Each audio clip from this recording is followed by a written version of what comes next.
This is Jocko Podcast number 507 with Echo Charles and me, Jocko Willink. Good evening, Echo. Good evening. A veteran committed suicide by setting himself on fire in front of a New Jersey VA clinic after staff at the clinic repeatedly failed to ensure he received adequate mental health care. An investigation of the death found.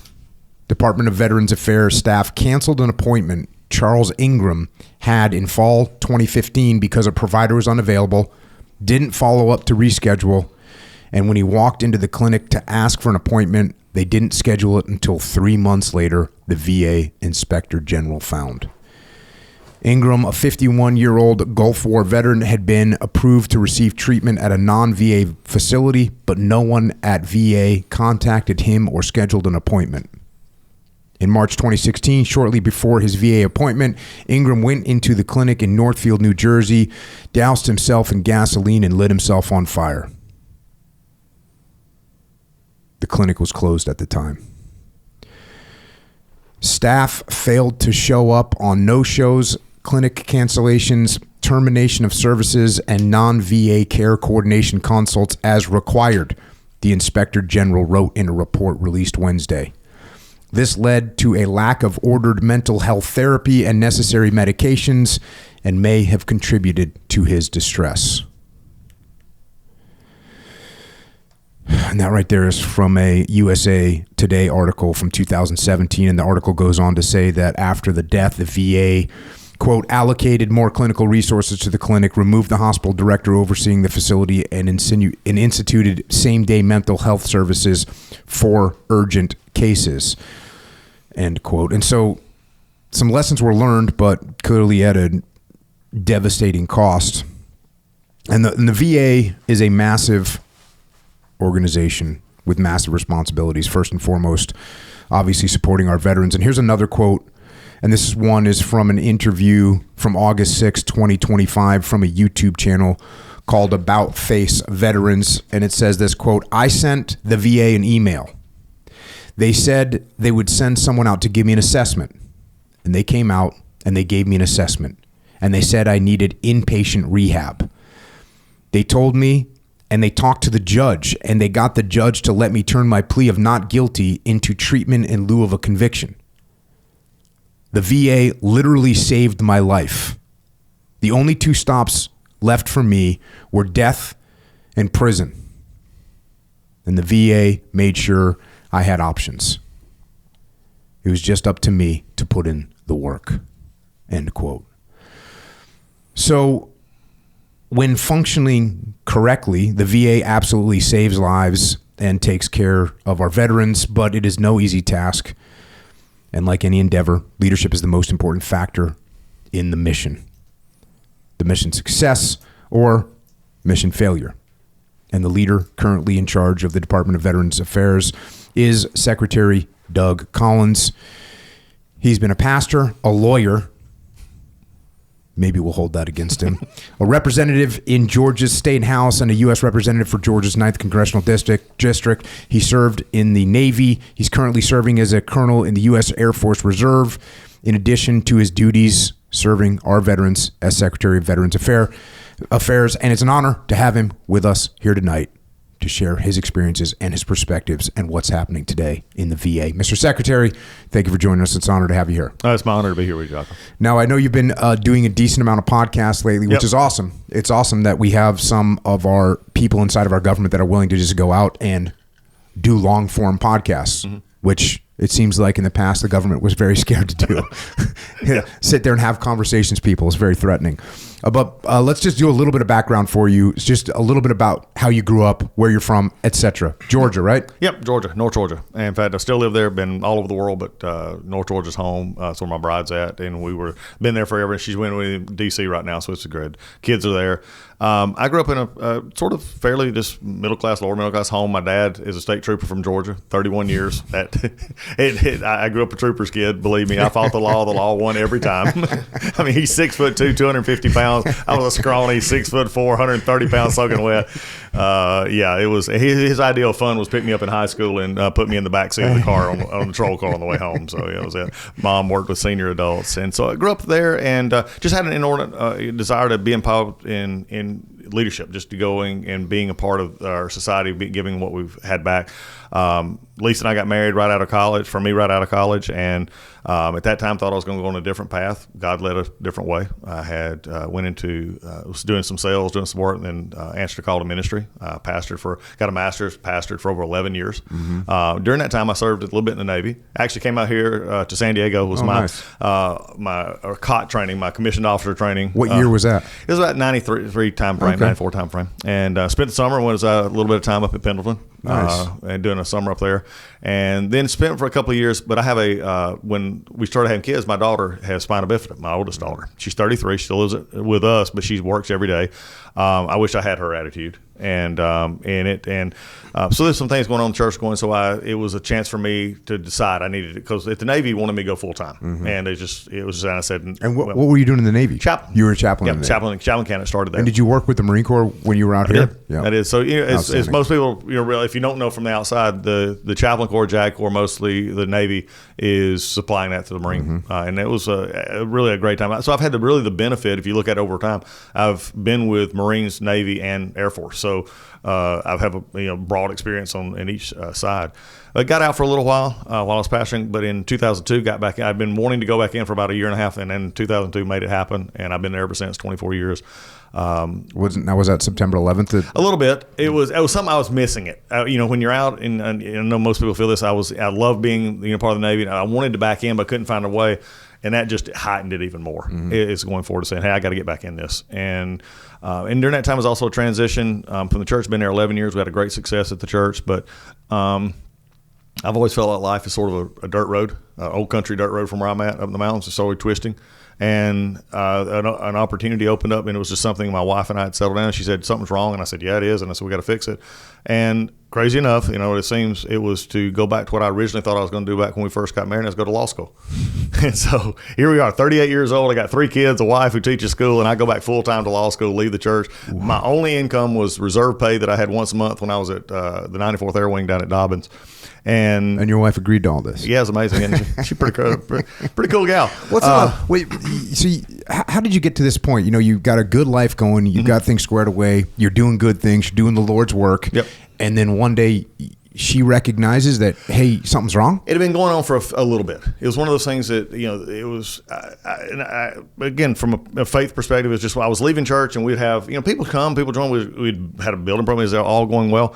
But by the time I was about a mile or two down the road, kids in the car, there was just a homesick feeling. It was just like something's missing. And so one day we're at home. She teaches school, and I was at the church, and she had to go to a doctor's appointment, and I had stayed at the house that day. And she got back, and I remember saying, I'm miserable. And she said, and of course in Lisa format, my little wife is 5'2", little nothing. She looked at me and said, and then she looked straight at me and said, what are you going to do about it? Mm-hmm. Well, thanks, honey. Where's that hug and saying, oh, I know, you're there. And it was, what are you going to do about it? And that's when we just sat down and we just had an honest conversation about where we were and what we wanted to do. And we knew something was sort of up. I'd learned a lot. I think I've said this before, and for young people listening to this podcast, I don't care where you're at, especially if you're in the college years or others, you think you got the world mapped out. Maybe it's your first couple of years in the military. You got your path to general's already there. Yeah, right. Look at it. But don't be afraid to realize there's seasons in life. And sometimes you're not ready. And for me, if I'd become a lawyer, I believe back in the late 80s when I thought I was going to, I believe in fullness, I would have probably been divorced. Because sometimes ambition gets the better of you. You look beyond what you can do and handle. God knew that. And so I spent years in ministry working with senior adults and dealing with death and dealing with a lot of issues, having children. So when I started back it opened the door. The interesting thing is for about a year and a half, I've been really feeling miserable. The minute she and I had that conversation and we decided that was the path, that I was going to leave the church, and if I got accepted, it was relief. Yeah. Because I knew it was the right thing to do. Yeah, that's one of the reasons I wanted to ask you that question, because I hear from a lot of people. I've talked to a lot of people ask me questions, and that's a question that I get. People, I guess it's similar to what people would call the midlife crisis. I guess you weren't quite to midlife yet, but you were getting close. And sometimes when people get to their midlife crisis, they do really dumb things. Yeah. Like they don't share the fact that they're having some thoughts in their head with their spouse, which if you don't do that, now you end up making a move without your spouse, and you end up with real problems. Oh yeah. So it's just a good way to face the reality of what you're feeling and where you're at and where you want to be and doing something about it, like your wife said. Well, it is, and it was that motion. Doing chaplaincy and being in the military and also in the civilian world. One of the things I used to tell couples when they got together, and if somebody's listening today, and look, everybody struggles, everybody has issues, there's not all great days, and you wake up in a newlywed. But I've always told them, and I stick to this: it's not how you make love, it's how you make war, and it's how you handle the difficulties. Everybody can do the other part, but it's how you handle the conversations and honest conversations between you and your spouse or you and your partner, whatever it may be. If you don't have those honest conversations and there's a relationship there that breeds that, then you're really two separate people living in the same place. And when she was backing, she's backed me completely in everything. But we went into law school. I remember making my sandwiches. I'd go down and get on the bus. I mean, we cut back everything. About a year, my first year of law school, a state house seat that I'd always dabbled in politics is another issue. I'd always been around it, and it was something I was very much interested in. It came open. And so I went to this meeting one morning, and I heard that they weren't going to be running. So I said, okay, I'll solve this. The little bug gets inside of you. And I said, I'm going to call Lisa on the way home. And so I said, Lisa, this is 2006. I said, hey, this Stacy's not going to be running, and, there's going to be this seat open in North Hall. And again, here she goes again. She says, well, it might be your time. So first year of law school, I run for office, public office, state house in Georgia. And from there, it just sort of, it took on. I passed that, finished my law school in 3 years, graduated in May, took the bar in July, deployed to Iraq in August. Found out I passed the bar on Halloween in Balad, and came back, started law practice. A few years later, got elected to Congress. So let's just pause a little bit at, so now you're in the Air Force. Yes. And so you finish law school. Let me get this right. You finish law school, you take the bar, and then you go on deployment. Yep. And again, now you're going on deployment. You go to the Balad, and you're a chaplain. Yes. But you're Air Force, but you're in Balad, and Balad is like the big air base in Iraq. Huge. What was your mission there? It was chaplain. I was nighttime flight line chaplain. So it was great. For me, it was one of those things where I was, put at a time that was just after the surge, we were drawing down. There was still a lot of action. Balad became this sort of the center point for all, especially my Mascows, others coming out of the country. If you remember back in that summer, right before I got there, probably about 4 weeks before I got there, there was Was it 08 or 07? 08. There was the bomb that blew up, and I think it was Mosul. It was north of us, and it was the like one of the mayors and all of them. They were at a town meeting, and a suicide bomber blew up. I remember seeing that on the news. When I get to Balad, many of those were there in our hospital, and so it was just like you brought it all around.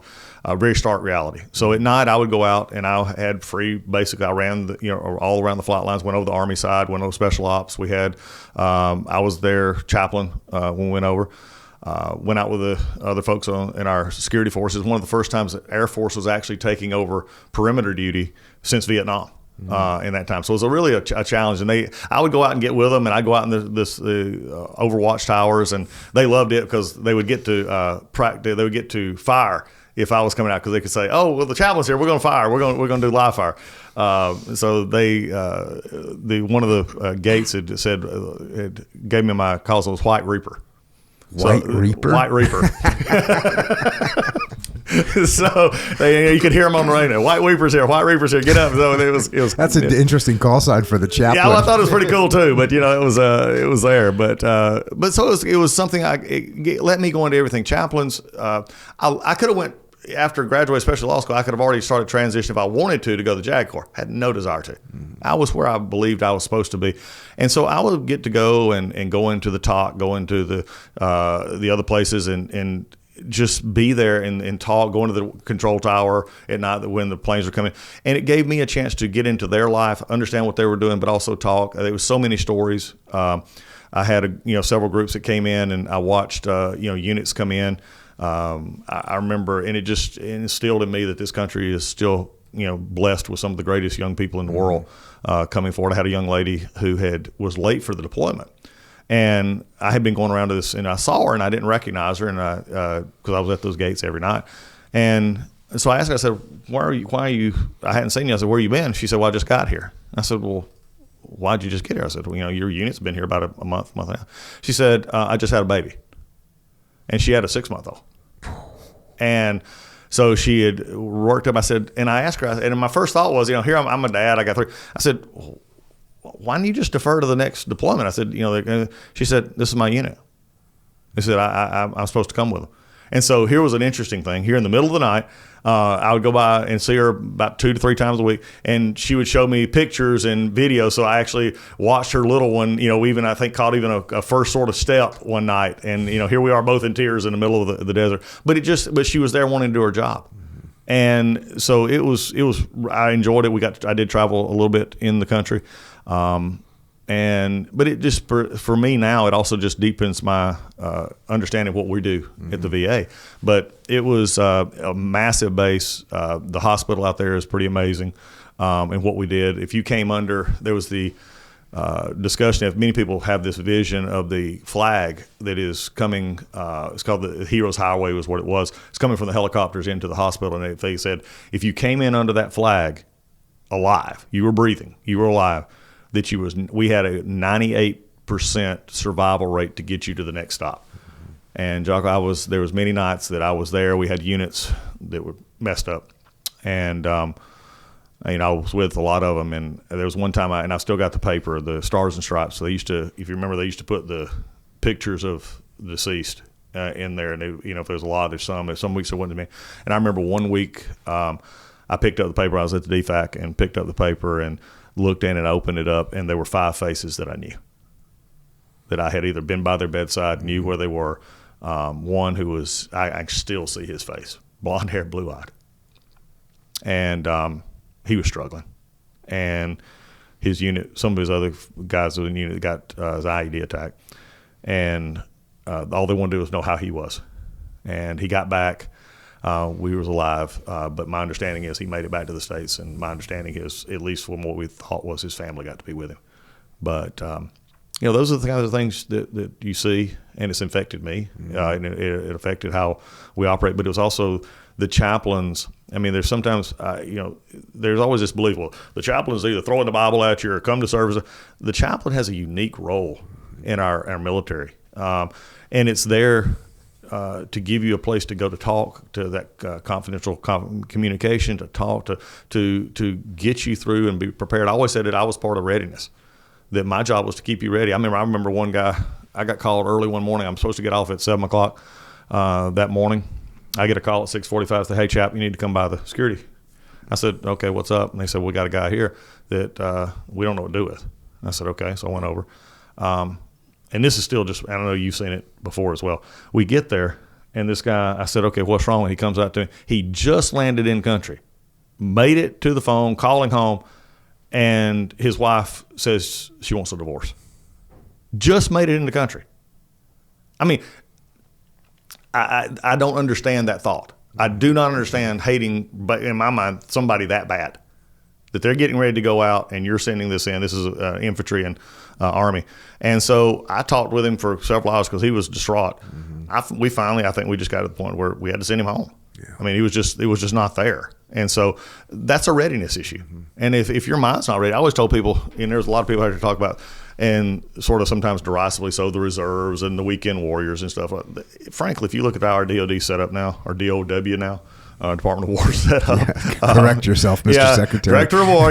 Pete will get upset, and the boss will say something. So, but no, the Department of War they're so integrated that it's just not even look. And but I used to do, when I do the newcomers briefs, I'd say, look, you coming in. I said, here's what's going to happen. You're going to leave on Friday night. You're going to be here for Saturday. And I said, the minute you walk out, you get out the door and you get on base, the kids are going to get sick. The dog's going to run away. The car's not going to crank, and it's all going to happen on the weekend. You're supposed to be here. I said, so just get ready. It's going to happen. Mm-hmm. And, and you walk them through that. So Balad was an interesting experience. Of course, we were, Mortaritaville was the sort of the moniker and nickname of Balad. I knew I had survived. Somebody was laughing about this the other day. You knew you had made it, to that certain point of being in the country when about the first 2 or 3 days, the siren would go off and you start looking, okay, where do I need to go? After about 3 or 4 days, whatever. Whatever. If they're going to get me, they're going to get me. I'll never forget the last night I was there. I'm packing, getting stuff together. I got my bill. I got my ticket. Hey, I'm going that C-130 tomorrow. I'm ready to go. How long was your deployment over there? From end of August to about the end of January. time frame. So I covered all the football season, all that. But that actually was a great connection point with troops. Got to go out and be with them. But I got there, and that night, of course, the siren, of course, goes off, and I didn't think anything about it because we're in those big, cement areas, and this one racked. I mean, it was like, wow. It was like blowing up stuff. And it was, we'll come to find out, it was about 60, 70 yards on the other side near the flight line where we were at in G. And then I'm saying, well, okay, that was pretty close. That'll get your blood flowing. Yeah, and then about not 3 minutes later, even closer on the other side, it's like, really? Okay, if you're gonna get me now, you're gonna get. I just backed more and just went at it. I said, I'm getting out of here. But you just get to see a cross country section of country of our life and our people, and from a chaplain perspective, sometimes just people need to talk. I'll tell you one of the interesting cases I saw one night. I was at the late night deep. That was my supper, and I was in there, just sitting around talking, and went and sat down, and all of a sudden I see this guy walking toward me. He had Army PT on, and he came up and he said. He said, hey, and he said, you're a chaplain, aren't you? I said, yeah. And he said, oh, let's go. He said, well, I'm an Army chaplain. But at some point you just said something wasn't right. And he sat down and we began to talk, and he had not been home. He had only been home, let's rephrase this way. He had been home like 8 months and almost 3 years. He was fried. God love him. He tried. And we just sat there and talked for almost 2 hours. I put him in. I had a vehicle, and I took him back to his as Hooch, and said, look. And the next morning, I tried to get, I did, and I think he got out. I went and told his folks. He said he needs to go home. He's not good, for himself. He's not good for us, because he was just. That's 3 years. He was, and then getting to go home just enough to get bad. And this is the thing that everybody forgets these days. War is so different. Our deployments are so different. The cell phone, the sat phone, the Zoom. Lisa and I had a deal. We did no video calls while I was in Iraq. We just couldn't handle it. I couldn't be there, but I could talk. So we called, and we had our phone time, and we'd do that. And I talked to the kids if the kids wanted to talk. They were younger then. But I watched, some of these folks that they were trying to still live two lives. They were, and you can't do that, and it's terrible. Yeah. My wife called me. I was in Iraq, 2006, and my wife, sends me a message and says, "Hey, the kids want to see where you're sleeping." My kids were like, probably 3, 4, 3, 5, something like that, young kids. And hey, can you send a picture of where you're sleeping at night? And I was sleeping, in a little bed that was made out of plywood or whatever. And before I took the picture, I opened up a bag and pulled out a folder and took pictures of my family out and hung up the pictures around my bed, took the picture of where I slept, and then took the pictures back down, put them back in the folder, and put them away. Because same thing. I didn't want to be thinking about, look, obviously I love my family, but I didn't want to be thinking about my family when I've got to be thinking about the troops and my guys and the mission. And just didn't want to do it. And my wife and I were the same way. We would talk probably once a week on the phone for 10 minutes, and she'd tell me that the water heater broke and, whatever, but she, just she was going to handle it. Yeah. And so I think that does make it very, very difficult. And the other thing is, and I think this is bad for the military, but the way we do deployments now, like in World War II, you were going until we win. Gone or come home. Yep, I get it. Yep, and that's just the way it is. And when you can see the light at the end of the tunnel, whatever that is, whether it's a year, whether it's 6 months, whatever it's going to be, if you can get to there, you can go home. Yep. And that does not seem like a great way to win wars. And by the way, we haven't won any wars with that particular procedure. Well, think about it in Vietnam. Yep. They counted 365. Yep. It became the whole thing, and how many got to that last 30. Or they it came up, and it's just an issue, and it's tough. And when you talk about this, it's not just deployments we've had and everything else. This translates into the very issues that we're seeing in my current job.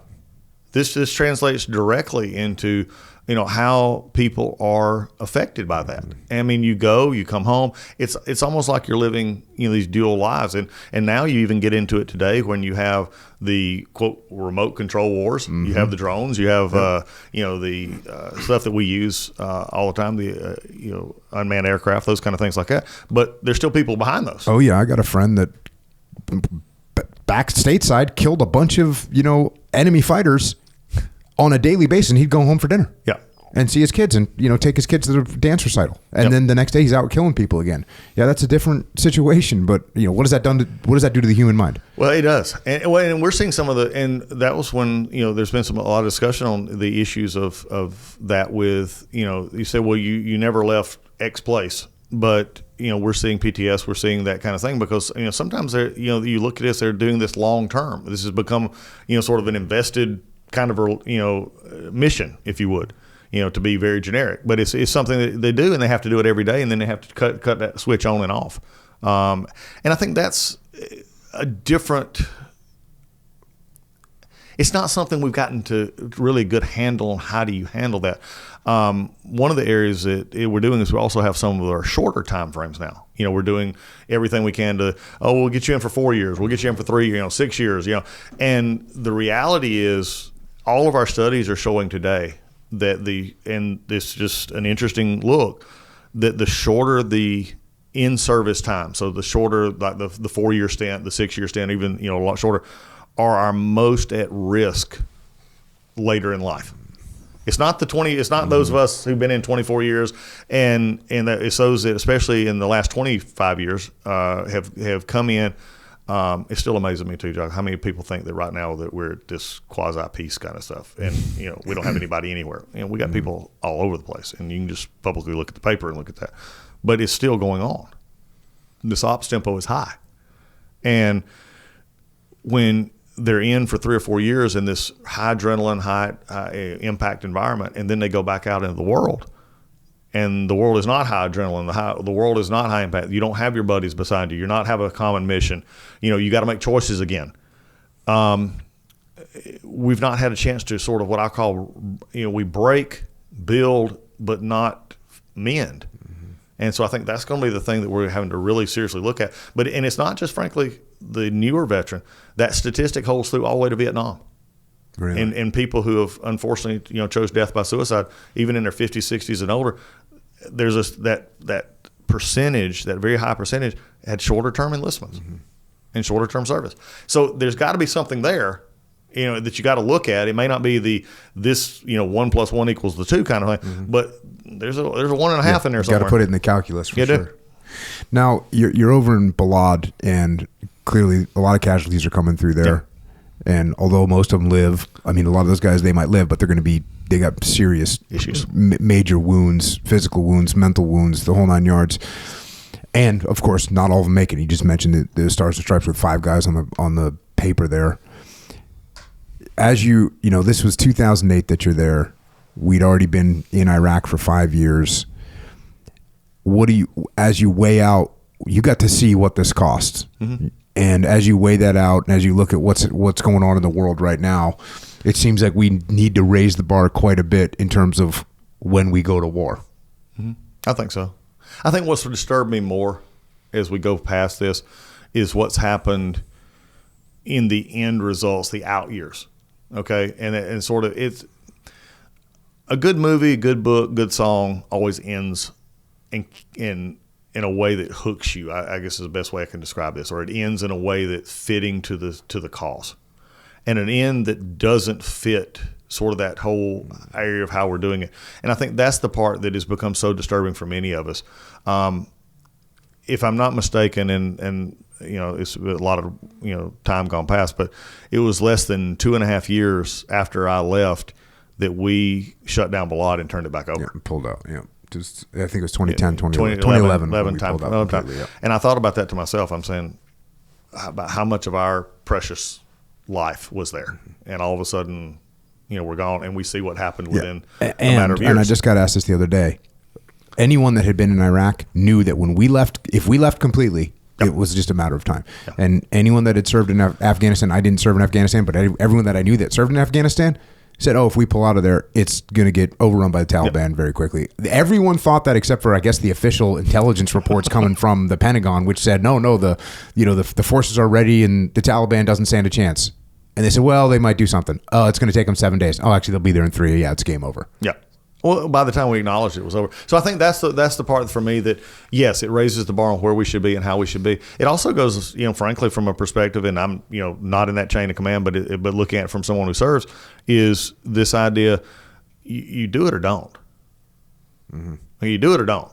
And this idea of this, the idea that if we're going to commit, then by God, you commit. And you don't, wonder, well, we're going to commit partially here and then we'll see what we can do. You're going to be in trouble there. Yeah, there's some level of arrogance. If you're a military leader and you think you can go into another country and number one, you think you can do a clean job of just taking out the enemy and not causing collateral damage, not destroying a bunch of infrastructure, not killing innocent civilians. If you think you can do that, you're wrong. And then if you think you can go to another country and fight and you're not going to take any casualties yourself. And finally, if you think that whatever your plan is that you came up with sitting back in your office in the Pentagon and you think that's going to go that way, you're wrong on all counts. And so if you're not seriously considering the worst possible outcome, it's like you said with the National Guard, a guy's going to go, for his weekend away, everything's going to go wrong. That has to be your attitude when you're looking to go into war, that everything you think is going to happen everything good that you think is going to happen is not going to go that way. So you come back, how was your transition come back to America? When you come back from Balad? I haven't really thought about it in these terms because that's one of the real issues we're dealing with right now. For me, I just, it was suck it up and go. I came back. I had got my law degree now. I wanted to start a law practice. I was I was just getting sworn into my second. By the way, I got reelected to office while I was in Iraq. And how was the political thing? Like when you entered the political, did the people come and start digging all the dirt and throwing mud at you in the whole 9 yards? Yeah, not early on. Early on was not as bad because you're in a local kind of state house kind of stuff. You mean it's in North Georgia. I'm like I said, I was born and raised. My dad, I knew a lot of folks. It was in a sort of my backyard, if you would, where I still live to this day. Except when I'm trapped in D.C. I'll just leave it at that. That one has become the hard one for Lisa and I. We're not sure if we're newlyweds or we're empty nesters or what, but we go from our house in Georgia, which we live, and in the lake where I grew up in that area, and now we go to a little condo in D.C. in which we rarely get to go out or anything else. It's like this is a whole different era. So, but coming back, I'm the classic case of what you shouldn't do. I came in, went to within 48 hours. Lisa picked me up at the airport. I went. We picked up the kids. We had a special time with the kids. Well, she and I spent the night in Atlanta. Then I picked up the kids the next day. I think it was either the day after or the next day. I went down to the Capitol, got sworn in for the session that had just started. Began putting my paperwork, got my bar swearing in, got all this done in that first few weeks. Tried to start a practice. We went right into our session, did everything. Never once reflecting, hey, maybe I need to take a few minutes here. Mm-hmm. And, then you're in public life. And then I think people today, and I'm encouraging, folks listening today, maybe you did this as well. Maybe you sort of half rear-ended the transition. You didn't either from a deployment or even actually getting out. It's not too late to go back and sort of fix some of that. You're never going to it's going to be scarred, so it's not ever going to be like it should have been, but you can at least go back and start. And for me, it was never really acknowledging it, that it had been stressful, that it had been a problem. Let me take it back a step further. When I was pastoring, I had volunteered as a chaplain for the police and fire. So my job, a lot of times the police and fire, is not only to ride with them during that time, but also I was the death notification person. I was the one that had to, when it went bad, I was the one that was in that middle. And I've had people yell at me. I've had people tell me I'm lying. I've had people tell me that I'm wrong. I've had people hit me. I've had people, run away out of the room. And it all gets. Would you do notification for victims of car crashes and stuff like that? Oh, gosh. Oh, yeah. I had one time, and it was actually an educator in my home county that I got called that night. Young guy died. Never came home from school. He was a school administrator. Never came home, and they had to go tell the wife. She was calling. The phone on his desk was calling. It was her. We couldn't talk to him. So I had to go. When we went to the house, he had 3 little kids and toys everywhere. And it's just, you try, what you do is just like as a leader in the military, you just eat it and you move on. Eat it and move on. That's not a good thing. Over time you'll beat it up. So what's your protocol for a situation like that?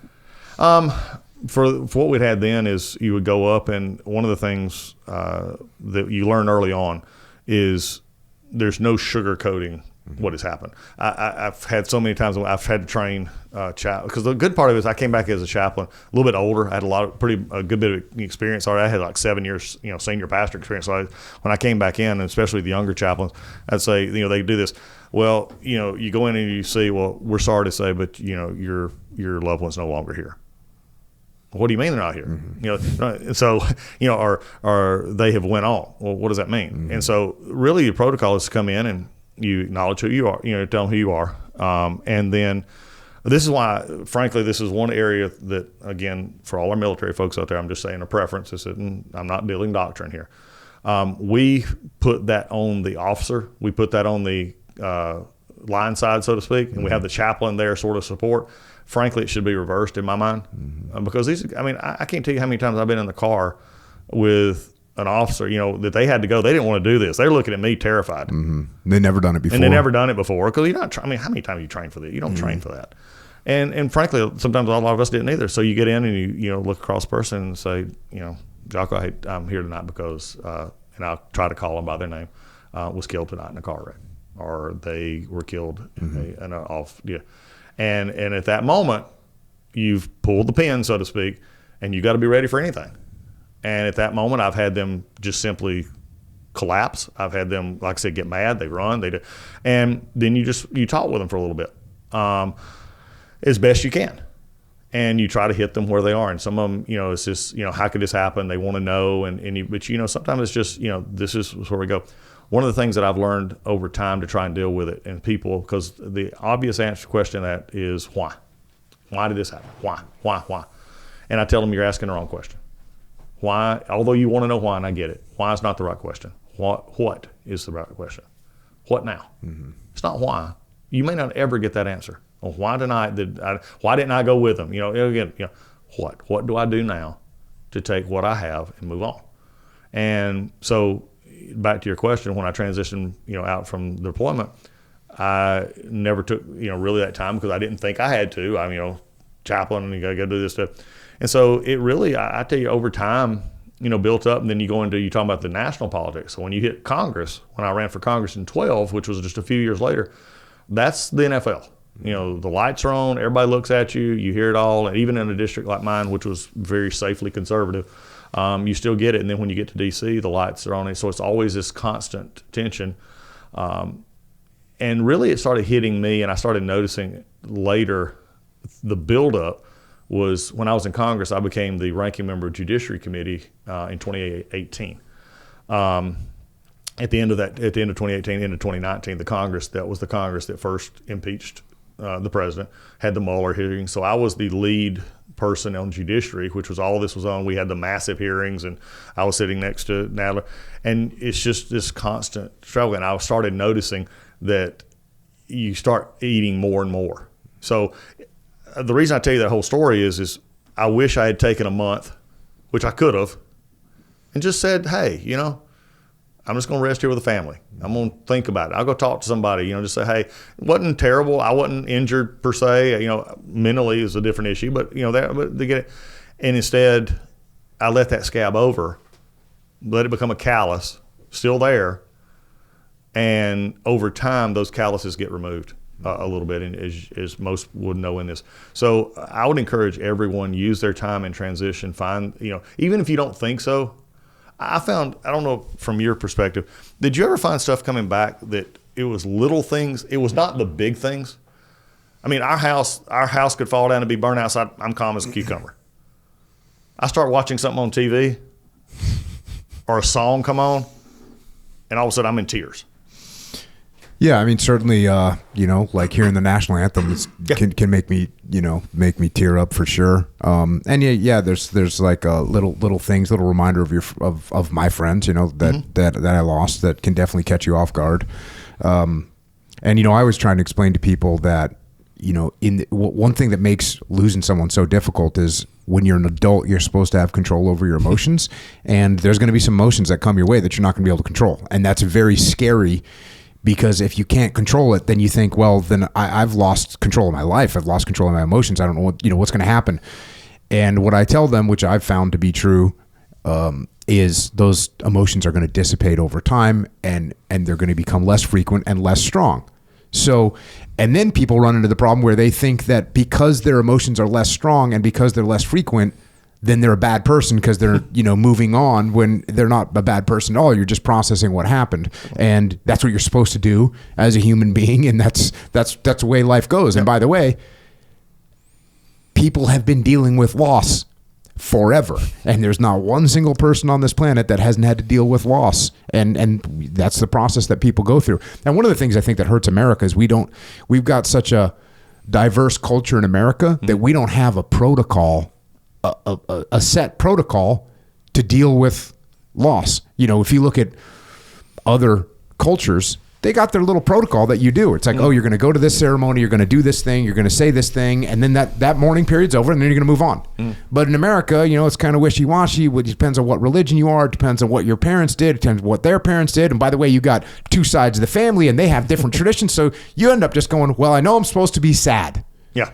And I feel sad. So that's what I'm going to do. I'm going to be sad. And that's not a protocol, right? That's just washing around in the tide. And so I think that causes problems too. And I think it's good to have, we do an okay job in the military from like a ceremonial side, right.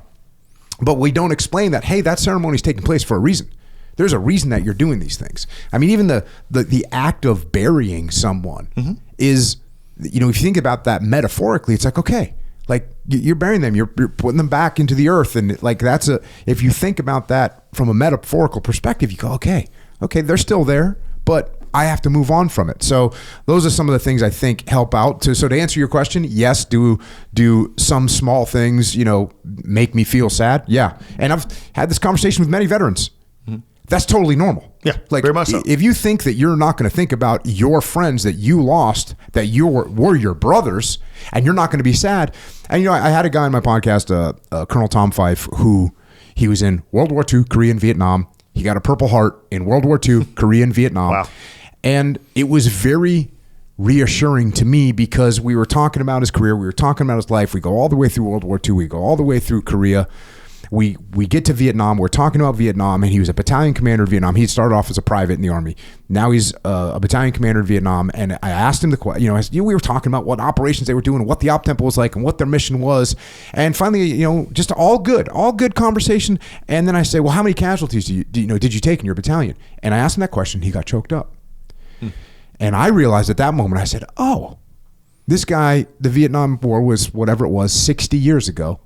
And this man who's lived through World War II, who lived through Korea and lived through Vietnam, he gets choked up when he thinks about the guys he lost. So it's totally normal that I'm a normal person. And when I talk about my friends, sometimes I'm going to get choked up. And I've explained that story to a lot of veterans. There's nothing wrong. There's absolutely nothing wrong. As a matter of fact, that is normal. Yeah, I would be concerned on the other side. Yeah. If you've so blocked it out that you don't deal with it, that's the bigger concern for me, because at some point it's like this. Probably about the best of like analogies. It's like that dormant volcano. I mean, it doesn't mean that there's not lava there. It doesn't mean that there's not something in there. It just means that for whatever reason, it's not risen to the point where it blows. And a lot of that is that self-made stuff that we go that, I can't think about that, or when I do, when I do, I've got to act this way. No, I say this, and I was just at a funeral the other day. I spoke actually at a funeral, and I make this comment at the funerals a lot. And I say this: I said that the reason, for many of you, I'm going to say something that's going to make you think that I'm crazy. I said, but I'm not. I said the reason you're here is not because somebody died. And most times at a funeral, they're sort of like, well, there's a casket here. I said, the reason you're here is because they lived. I said, how many times do you drive by churches or funeral homes every day and you see a funeral going on, but you don't stop? It's not a culture that we just, they died, so I got to go in. No, you're there because they lived. And I said, that's what you got to hold on to. This is the part that you got to get into. The reason that you took time out of your day to go out of a normal routine is because this person lived. And when we focus on that living and then dying is a part of that living, then you're able to try and put those pieces together. And again, too many times I've got friends who I don't go to the funeral. I don't go to the hospital. I don't. Well, why the hell not? It's part of life. Really? Maybe if I don't go to funerals, I'm not going to die. Exactly. You'd be surprised. I've actually had somebody tell me that. Well, if I go to a funeral, I don't worry about dying. Well, good luck. It's going to catch you one day. Yeah, and that's another thing I tell people all the time is I like you have done a decent amount of eulogies. Mm-hmm. And so when someone dies and you then are forced to, in a state of despair, sit down and write out your emotions and your feelings and your thoughts, that is a very therapeutic thing which I didn't think about that, the first time I ever did it. By the time I'm doing it for the third, fourth, fifth time, it's like, oh, okay. And then I see other people going through loss. And that's what I tell them. I'm like, hey, write that person a letter.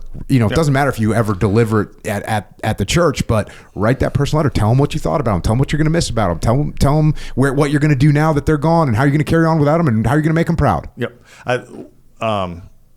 The people think that chaplains and pastors, we do this all the time. So it's like, you could just do it. And I had a gentleman, you're talking about this, is not military, but was in my pastorate, and he was a Vietnam vet. He was he came in and was one of my deacons.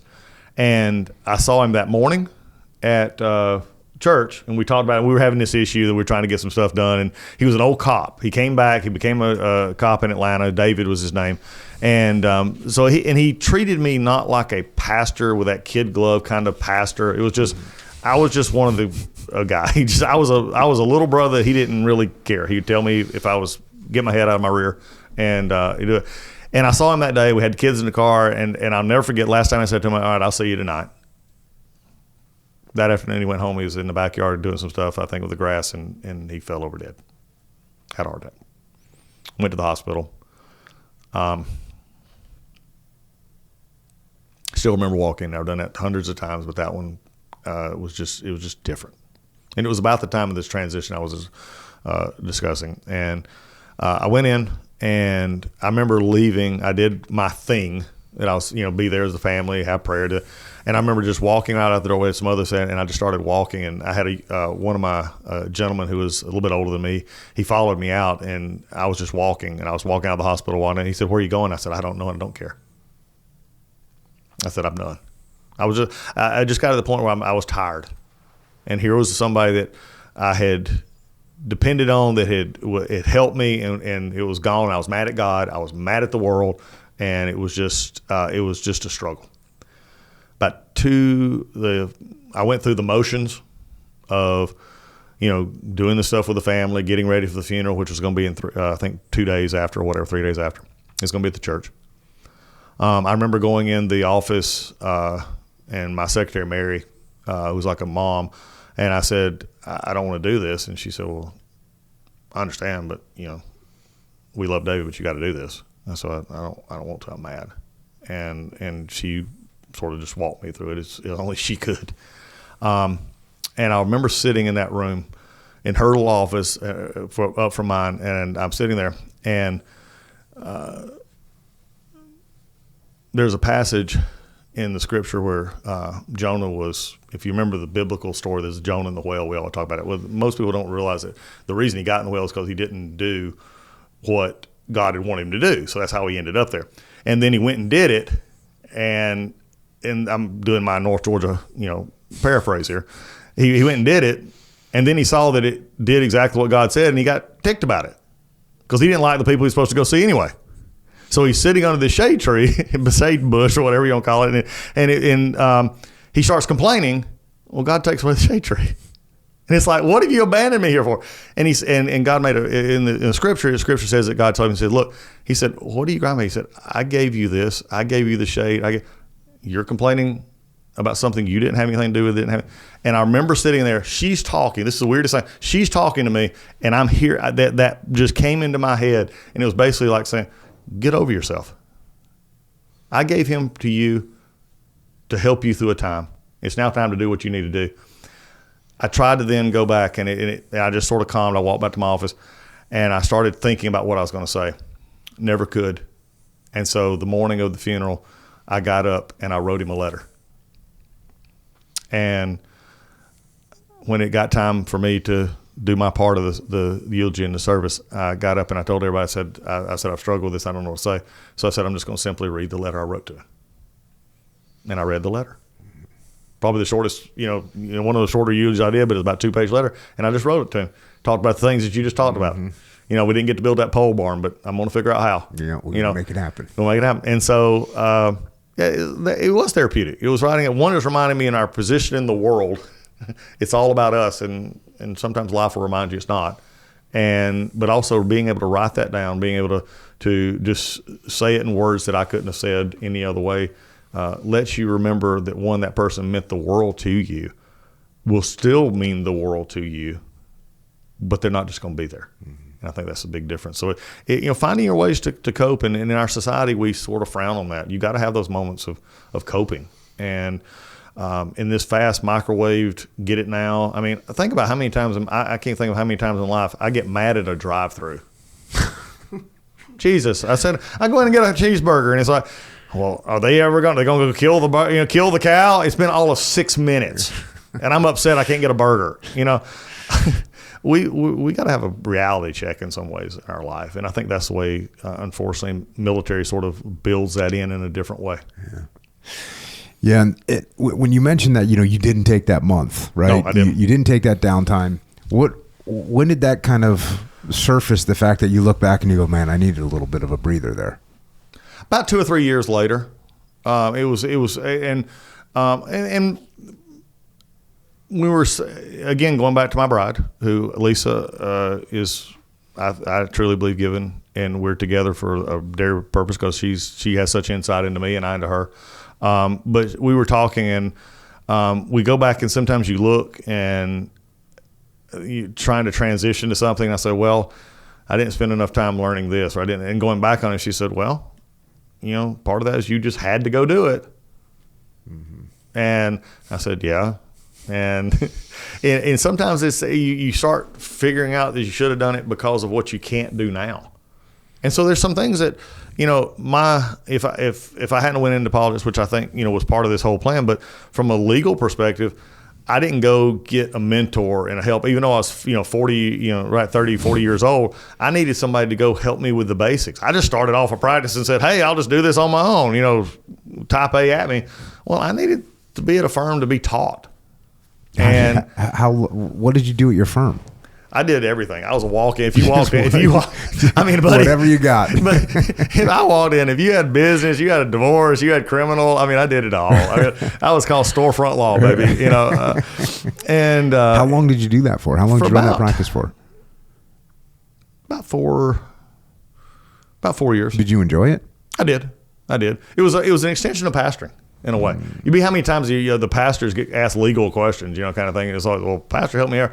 And I was able to, help people when they came in, and I ended up probably lost this. I can't remember how that completely ended up, but this woman, lady, came in one day and she was looking toward getting a divorce, and we started talking. And I think my pastor mind kicked in before my legal mind. And I said, "What is your problem? And what's the problem?" And she described us. I said, "Have y'all just started to talk about this?" And she said, "Well, I don't want to talk to him." I said, "Well, here's what you do." I gave her this whole checklist on it. I said, "How do you go back home?" I never heard from her again. I think she may have went home and never got a divorce. So, there went my, fee. But other than that, there's a marriage stage. And so I count that as a win. Is it weird when you're a lawyer, when someone comes to you and you know that they're bad? Mm-hmm. How do you handle that? A couple of ways. Number one, our system, no matter who you are, demands that we have due process and that they get that hearing. And if we ever lose that in our society, no matter how bad they are, then it could be lost for any of us. But the other one is very, and it's interesting you should ask this question because it's a very spiritual answer for me. And I heard it from someone. I don't claim to be original, but it was actually said. They said, "Well, Doug, how can you represent somebody that did it, so to speak?" And I had people who did stupid stuff, and they did. I said, I look at it this way. Number one, I'm not condoning, maybe what they did or did not. I said, but the law says this is what we're supposed to do. But then I said, for anybody, and I've had a lot of people, when I left the church, you talk about leaving a pastorate and then going to law. It's like, what are you doing here? I mean, I was the complete apostate at that point. He was like, well, and actually had a pastor say, well, you're leaving the mission, you're leaving the ministry. I said, do you not hear what you preach every week? You talk about going back to their workplace. Is that only for them, not you? I went back into the world. I had more chances for ministry and being a lawyer and in law school than people who walk through the doors of a church. Most of them there have it all together. These folks didn't. And so when I say this, I meant it. I said, from my faith perspective, it teaches me that Christ stood with me on my worst day. How can I not stand with somebody on their worst day? And doesn't mean I agree with them. Doesn't mean I think that they deserve the punishment they're going to get. But somebody needs to be there, and maybe by being there with them, it'll help them, find a new perspective in life as they go forward. So 4 years of that, then you end up. So you end up in the U.S. Congress, right? Yes. And now you said that's like the NFL. This is full contact. Oh yeah, this politics. full contact politics. It is. What does that look like? I mean, are you reading articles about yourself in the paper, going, "Oh my gosh, I never did any of that"? What are they talking about? Like, what does it look like? What's full contact politics look like? That means that everything's on the board. That everything you say, everything you do is under a microscope. If the Congress is NFL, Senate and House is NFL, and campaigns are NFL, what we're doing now in the cabinet is more Olympics kind of thing, yeah, because it is. But it's just a whole different attitude. It becomes your shirts and skins. It's pure raw power at the national level, because Washington is the ultimate peak of national politics, and it is. And you then interact with the executive branch, whoever the president may be. When I first got elected, it was President Obama, and he had just won re-election, and so I go into D.C. in a turmoil because that was the time of, you remember the old sequestration and the super committee and the fiscal cliff and all this kind of crap. So I come into it in that time. So everything is just, you read yourself. What amazes me is how many times I read stuff in the paper or read stuff online, and I'm saying, and they talk about a meeting that happened, and I'm saying, I just was at that meeting. It didn't happen that way. But people get enough and they just write about it. So it's very open in the sense of what you do and how you do it, or what people think of you. That perception. People also, we've had an interesting breakdown. I remember when I was younger, if you had politicians or you had members of the judiciary or even military men, there were certain things that you just didn't go up and, say, like I noticed the other night that the president went to someplace to eat, and there were people actually yelling at him and, calling him a dictator and all this stuff. And I was like, whether that was true or not, years ago, nobody did that. There was a decorum. There's no decorum anymore as far as that goes. I mean, people think they can. I mean, I get stopped in grocery stores. I get stopped everywhere, and they'll just come up and, ask you to do something or tell you off or whatever. So it's very high visibility when it comes to that perspective. Everything gets scrutinized. And, you have to remember that, whatever you say, somebody's going to say something, they'll maybe, and they'll use it as an advantage. I think somebody once said, was being in politics and pastoring were similar. I said, well, yeah, I said to an extent, I said, but except in politics, I can fight back. And in the pastorate, it's like you just sort of had, okay, you're our congregation, please come together. Now I just fight back. If you're going to lie, I'm going to pop you on your lie. Mm-hmm. And so we've developed this very confrontational culture in politics, not to the best. And I'll just be very brutally honest about that. Mm-hmm. I was able to do a lot of bipartisan things when I was in Congress. We changed stuff. I focused on the things that a lot of them didn't focus on. And I had a lot of Democrat support, but it was common sense kind of stuff. Now, when you get to the bigger stuff, it's I say shirts and skins, and you're not, very few shall the two meet. And that's made it very difficult to do big things. I don't care who's there. Well, is it worse than you thought it was going to be when you showed up, or was it worse than you thought it was going to be as far as the partisanship when you showed up in D.C.? After coming from 6 years in the Georgia legislature, which we thought we had partisanship, which we really didn't. I mean, when I look at it from the perspective now, I mean, most people don't realize, and I'll just use Georgia, and this is true for most states. I've talked to a lot of state reps as well. In Georgia, we had like 92 or 3% of all the bills passed with either both parties voting for it or only about 5 or 6 people voting against it. Just very overwhelming majorities. We only had about 4 to 5 bills that were ever down to, just splitting party lines or people splitting over. So there's will it pass, will it not pass? That was just, we just didn't have it. Go to D.C., you vote on, well, we're going to recognize that tomorrow is Sunshine Come Up Day, and you're going to have all the Democrats vote yes, and all the Republicans may vote no. And so it's just, you just walk that sort of, this is our party position, and we're going to take that position. That's much more evident in D.C. Than others, and it's gotten worse over time. Like I said, we were able to pass some stuff that we were able to do some things with, but it took time, a lot of behind the scenes stuff that, that were really big things like intellectual property stuff, music modernization. That was a bill that I did actually with who's the current minority leader, Hakeem Jeffries. We changed how people, like songwriters and stuff, get paid on Spotify and all these platforms, where as the old system, they were able to make a living. The new system, all the digital stuff, they were getting screwed. And so, those are the kind of things that's not headlines, but they make a billions of dollars difference in the lives of everyday, people. We did that for other bills as well. But so when you get there, you just sort of have to understand where it is. And what I've noticed even how'd you connect with Hakeem Jeffries to start that process? It was he was on the committee with me. We both came in the same year. And so when you look at some issues, you always try to get, somebody on the other side to be on a sponsor on a bill like that.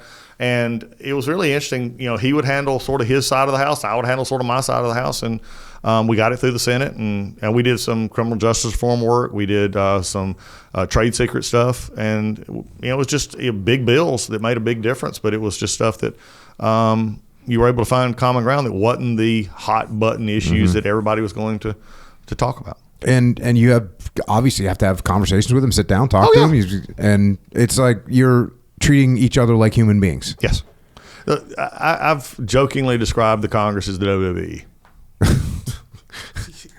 So what you do in the cages or in the ring is you have a bit of an act. Oh, social media's made it worse. Yeah. Oh, it's completely worse.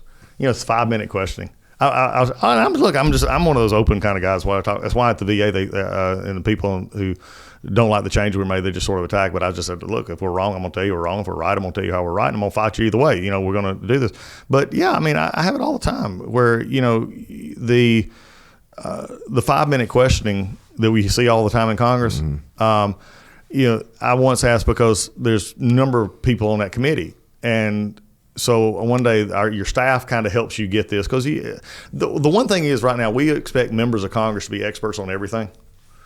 And an old friend of mine, one time, he was a member of Congress. He came in. He said, Doug, he says, here's what you're going to learn. He said, your first week, you're going to walk in. You're going to look at the big room. You're going to look at the speaker. You're going to see the TV. You're going to see all the Capitol, and it's going to be amazing. He said, you're going to ask yourself, how did I get here? He said, in about a month, you're going to walk in. He said, you're going to look around at your colleagues and everybody, and you're going to say, oh, my God, how did they get here? And that's just sort of where it comes out of. And but yeah, there's this 5 minutes. So I asked my staff one day, they had asked some questions that I knew were going to be asked earlier, because it was just the headline. And I said, why do you want me to ask these questions? Because I made a habit of, I did my own, and I would watch the hearings, because my legal background where I was, I said, I'll just take what they say and just ask those questions. Well, they said, but sir, when we put it on YouTube, nobody knows that those questions had already been asked. And it's like, really? That's the answer you just gave me. But it's an honest answer for them, and I don't blame the comms people for that. That's what their job is to give their member the best, quote, visibility. And how big is your staff when you're a congressman? In the House, you have about, depends on how you want to staff it out, but I'd say somewhere between 14 and 16. And who's paying them?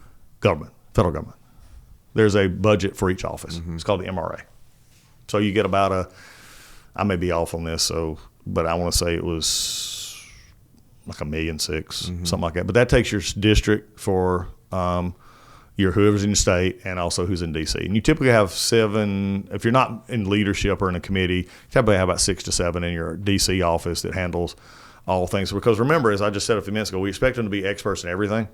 But there's absolutely no way. On any given day in your office, you'll have somebody talking about everything from AI to abortion to dogfighting to, I'm just making, just to give you to seeding and agriculture to the, undergrowth in a forest. All of this, there's just no way. So you have people who handle those committees that you sit on, or the committees that you don't sit on to keep up with what's going on. And then back in the district, you have folks who take care of the local stuff and also the constituent services. But now that covers everything. So that covers your plane tickets back home. That covers everything that you get to make it happen. And that's what happens. So you were on high visibility as the Judiciary Committee during the whole Trump. What was that like from the inside? Chaos.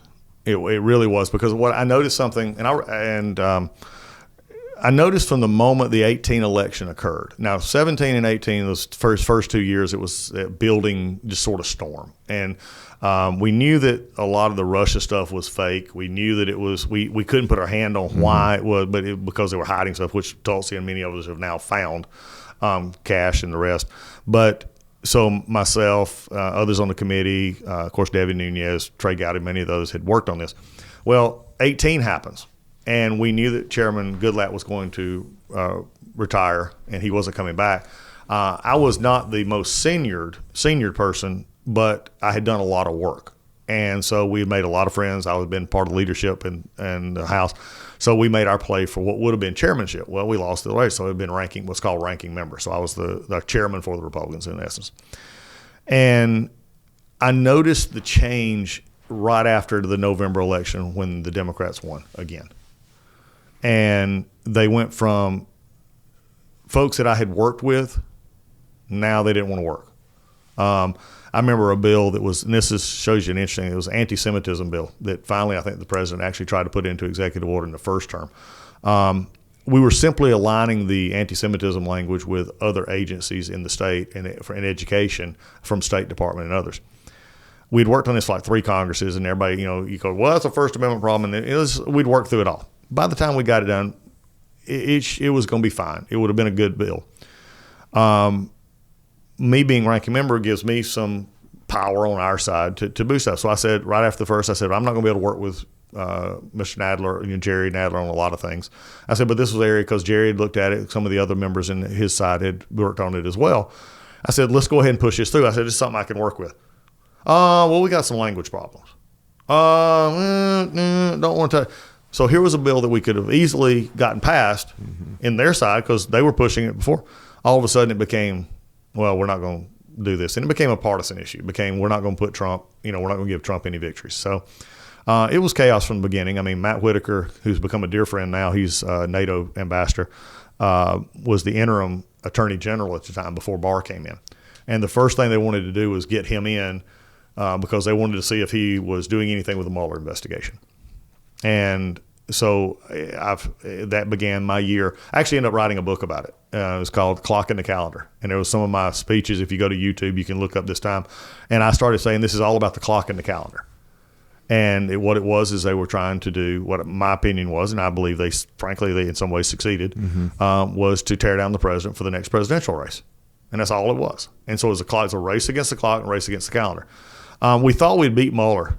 And because there was nothing there, and when the report came out, it was terrible. And we had set it up, and when his hearing was there, I took the first questions of it. And by the time I was done with my 5 minutes, he actually sort of admitted to the point that he didn't know what his own report said, and then it was just downhill from there. So we left July that year thinking, okay, we're behind this a little bit. Little did we know there was going to be somebody decide to leak to Adam Schiff and others the call between Zelensky and the president. I remember being back in Georgia. I was actually doing 2 weeks Air Force at the time, and I'm working between the two in the nights. And all of a sudden, we started hearing this rumblings about this issue. We get back in the fall of 2019, and that was all it was the impeach Zelensky and the stuff that we had already seen. And so it was chaos in the sense of it just divulged into where nothing else happened. This is what most people don't understand. They see this, and then the partisans are drawn to it, and rightfully so. This was interesting. We were fighting from the fact that this was not, an issue. We shouldn't be doing it. But at the same point in time, we wasn't passing spending bills. We wasn't passing anything else that helped the American people. We were focused on the drama. And that's sort of where it comes. Nowadays, because of the way it's set up, Congress has to deal with the issues of that it's not necessarily what you do. I mean, there's a lot of members of Congress that are very well known. I don't speak ill of them in the sense of but they're very well known, but they've not accomplished anything legislatively. And they're actually called legislators. but they've never done anything legislatively. What they have done is talk about issues, frame issues, talk about the other side, whatever. And I think that's, it has its place. I mean, it's like football, it's like trash talking, and, you see it in UFC, you see it everywhere. It's there, but it shouldn't be the main, the actual contest is what we need to be doing. And so I now have a unique perspective of having congressional, legislative, and administrative side. And so it's really interesting to look back on it and see that what may make good media doesn't necessarily help make good policy as we go forward. Now, did you get to know President Trump at that time? I did. That's when I got to know him. And during that time. what was it like being introduced to him? How did that relationship? It was interesting. I didn't really know him before he ran, and there was a few of the members did, but I got to know him a little bit in 17 and 18 when I was in the leadership, but then having to walk into that role, which put us into contact a great deal.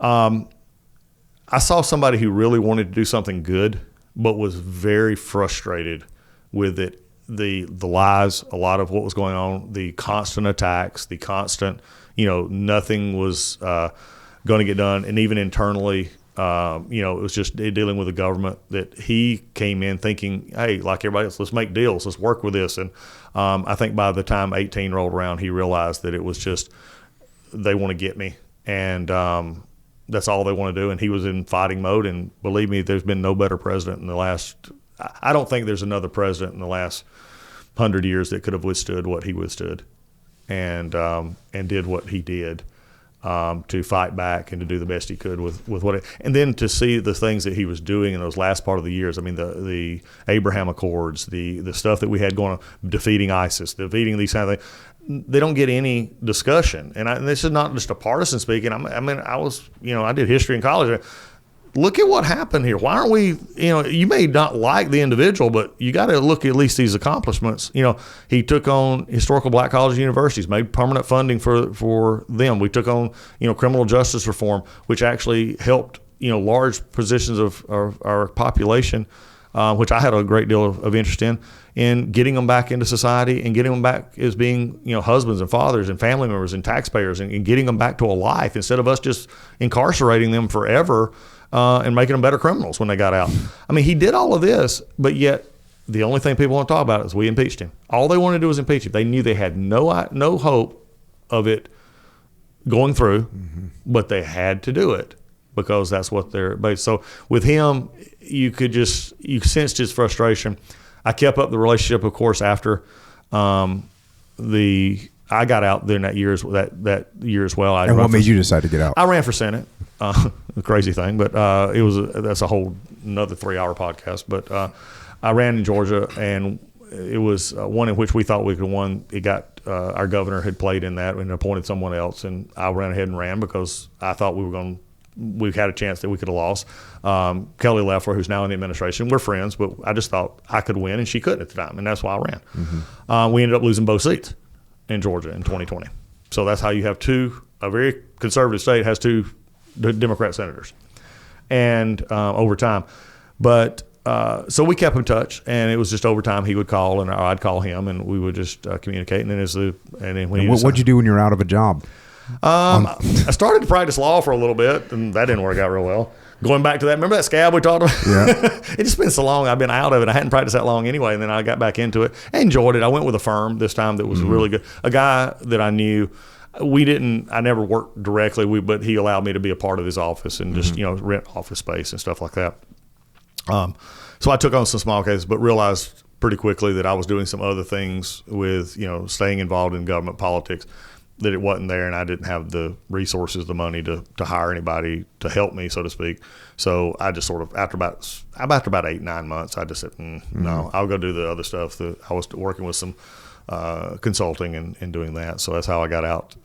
And then what were you doing for the last campaign for Trump? Were you doing anything inside the campaign organization? We did. What'd you do?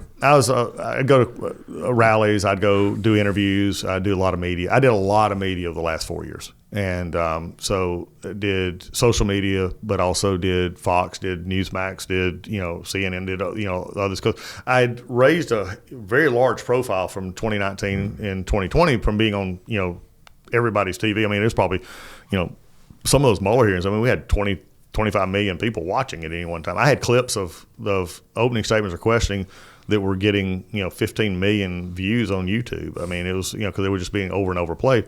So it raised a profile up. So I just continued some of that and to the media. So I did a lot of interviews, a lot of commentating. I did a short time, did a podcast as well, did some just keeping out there.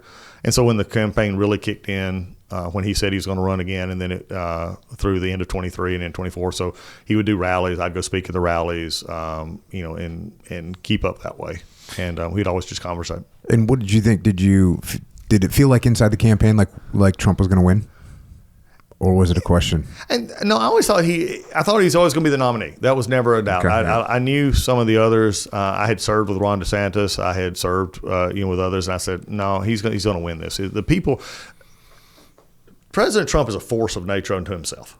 Okay, and then there's some people who just hate him. There's going to be some people who don't love him. You rarely find anybody in the middle with that. And you could tell after 2016. I mean, I was going to places in Georgia. I mean, back country Georgia, which I love dearly, and there's 2016 signs still up. I mean, it goes back, and they never came down. Mm-hmm. And these were not in front of houses. These were, it always amazed me that this billionaire, literally from New York, who related to common folks, and he still does it to this day. Amazingly, it just is. And so you could see it, and some had just never went out of the campaign mode. So when 23, 24, last year hit, you just knew he was going to win. He just the numbers were there. They wasn't going to take it. The only question became was how was the campaign going to go? In all the lawsuits and the lawfare that it was going on. But he amazingly again he went through it, and it just showed a tenacity that was pretty amazing. And then when the real truth about Biden started to come out, mm-hmm. and then that debate, which was a complete disaster. Mm-hmm. I began to feel good. I thought I was a little concerned right after that because then the Democrats got all fired up because they thought, well, let's put in Harrison. But you could just see the president being just the president. Mm-hmm. And he continued on. So I felt good about it. And every time I'd see him, we'd always sort of have the conversation. He said, I just got to, he said, you got to come back to DC. I said, Mr. President, let's just get you elected. And I said, we'll talk about it later. And that's the way it ended up. And so. Yeah, for a while, it seemed like every day I would, open up the news, and every day there was the news story that was going to end Donald Trump's presidential campaign. Yeah. And then every day that happened. And then with each day, 2 days later, the story that was 2 days old was now disproven, and now you had some other story that pop up. And it seemed like if that was just a terrible tactic for mm-hmm. the media and the Democrats to take. We're going to throw something at this guy every single day. But instead of it piling up, it all just kind of faded away because people just didn't trust him anymore of what the media was saying. Yeah, it goes back to what you ever had that person, you remember back in, maybe in the military, maybe in high school, that they were just full of crap. I mean, I don't know any way to put this. You loved them. They're great. Yeah. It was always great to hang around. Yeah. But little whatever you call him, they come up and nothing came out of their mouth was like, yeah, right. Okay. Yeah, I just saw a Tyrannosaurus Rex out back of the gym. No, you didn't. Shut up. Let's go on. It's like, the sad part was it could have been a Tyrannosaurus Rex, but you wouldn't have believed it to start with. Yeah. And I think that's where it came with the media. And they thought what would hurt him was stuff that they cared about. It was because this, it's been Trump derangement syndrome, whatever you want to call it. There is just this fascination, but there's also a different side here. The press would hate to not have him. They eat it up. Mm-hmm. Think about it. I've been with him now in the cabinet for, we're at 8 months now. What other president has sat at his desk for 3 hours and answered just every question? And yet, and what's amazing is, Joe Biden's not had a press conference in 300 days, but that's okay. He's running the country. We never have a sit down with President Obama, and they just sort of let it go. Trump gives them every answer they want, and they still gripe about it. Mm-hmm. It's like, well, he said this was wrong and this was wrong, and he put they're about the only people I say that he used the Oxford comma wrong, and he was speaking, not writing. It's like, my God, they just hate it. But he answers every question, and people. On both sides, it gets to be, okay, it's just the same old as we go. So I think that's what actually brought it to light. And people were, frankly, were tired. But now I see him in this new administration. Asking between the two, he's focused, he's relaxed. I got to know him when he was under constant siege, and a lot of us were in that time frame. It was just everything was going on, and he reacted in the way you would expect him to react. He fought back, and he did well. Now, he said, "I'm here. I get another chance." He put together a cabinet that all of us, and I know people who watch this say, that's the least experienced, the worst cabinet in the world. Well, fine, whatever, get a life. But we're there. And the interesting thing is we all work together. We've either worked together or known each other for a while. We didn't get plucked from commerce or treasury or vets or from these sort of silos of what you used to be built up to how you went to these administrations. We actually know each other. Tulsi and I served together for years. I mean, she's a dear friend. I known Cash from working on the Hill and these issues. I've known Pete from Fox. I knew Brooke Rollins from working with her. I knew Linda from working with her. I knew Pam Bondi. Lee Zeldin, we served together. We were on the committee together. We pick up the phone and call each other. We work together. And we're only there for one reason, make it better.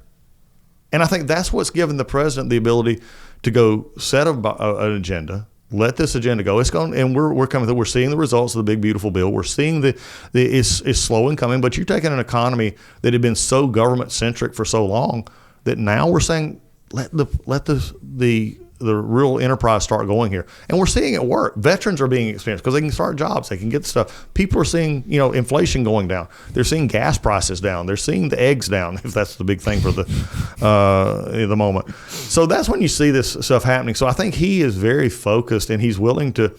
As best I can put it, I like to say this: he's Trump being Trump, and it's pretty cool to see because the rest of the world. Think about this. The rest of the world, they don't know how to deal with him. They didn't know how to deal with him the first time. Yeah. They really don't know how to deal with him now.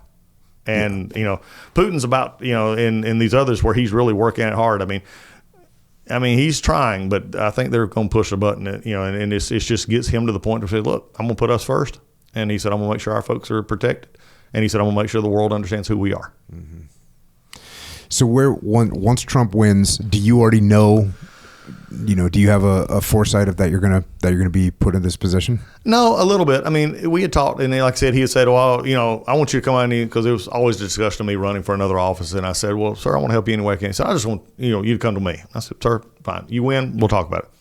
Well, he won, and about a week later, we'd had some conversation with some of the staff as they were getting the transition done, and that's how it came about. And he called, and we were looking at several things, and I just looked at it from my experience being in 24 year, in the Air Force, Navy, a lawyer, been in Congress. I'm the first VA secretary that's been a former member of Congress since it became a cabinet position.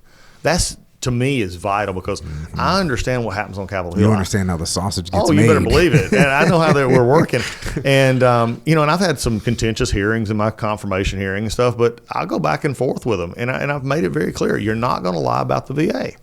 I mean, you have your own political position, that's fine, but you're not going to use it for propaganda pieces. And so many times the VA has been used by both sides, and I'll say that for political purposes. Because who doesn't want to be elected office and say, I'm not for the veteran? Okay, well, that's a quick way to get beat. But they want to say they're for the veteran, but yet they try to use the VA as their whipping post to do that. And I've just taken a different attitude and said after this, so I looked at it, I said, I've got this experience. The president agreed, we put it in, and we've been putting that veteran-centric, veteran-first perspective to the largest agency in government. So now you're in the VA, and there's the background of the VA. The VA's been around forever. What is it the second largest? What's we're the largest civilian, purely civilian department. Okay, we're the same size. By the end of September, we're still larger than the active duty Army. And I kind of opened up today talking about trying to paint the obvious, clear picture of why the VA is so important. And obviously, almost all my friends are veterans.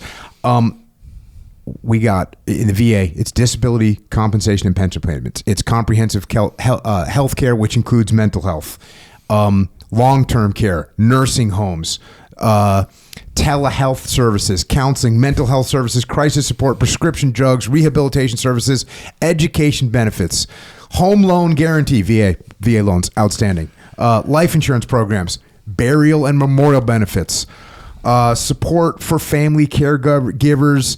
I mean, it is just a massive, massive department. You come on board. What does it look like when you get there? When you first walk in the door and you start looking at what's happening there, what are your immediate thoughts? Oh my God.